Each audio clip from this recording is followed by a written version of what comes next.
Greetings, people of the internet. I am LEGO Clone Addict with yet another video. Today we have a tutorial on how to do the motion blur, I guess you could call it, when the flash is moving. So let's get started. The first thing you're gonna need, of course, is what I'm using is GIMP. Here it is.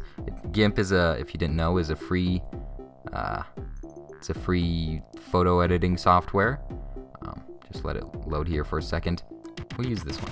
Let's use this picture. There are two ways to do the motion blur that I know of. One of them takes a lot longer, but in my opinion looks better, and another way is it's more practical if you're doing brick films. First, I'll do the option that is more practical. What you have to do first is select the smudge tab, smudge tool option. Get the size up to like 100. Of course, you know, the pixel size varies depending on what the size of your image is. But then you just simply like drag it like this, and then you get some of that in there. And then make sure to get that, and see, and that's mostly it.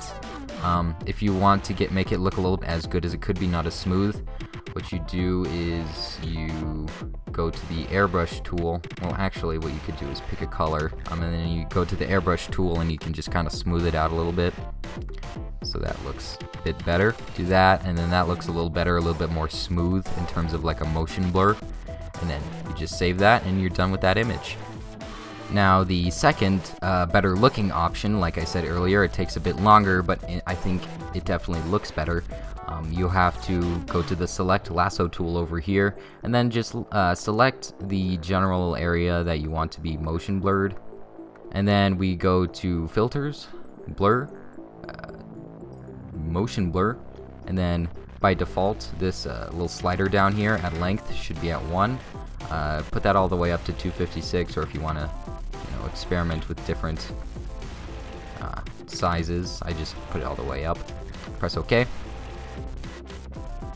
and that looks pretty nice already, but as you can see, it has that hard edge that doesn't look too good.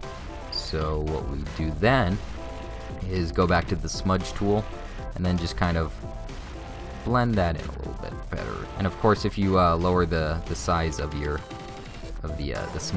smudge tool, then it'll have smaller area, and that is definitely the option that looks better in my opinion. And even if you want to have that extra layer, you can again go back to the airbrush and then just kind of airbrush it a little bit more. I got a bunch of these clips together and made a little test here, and it looks a little something like this. And I think it looks really nice. Just play that a few more times. So yeah, if you're ever looking to do an effect for the flash, and you have if you're willing to devote a lot of time, it looks really nice, and it's a really cool effect that you can do. So if you guys have any questions, as people often do with tutorials, please leave them in the comments below. I will respond to them as soon as I can, and I will see you guys in the next video. See ya!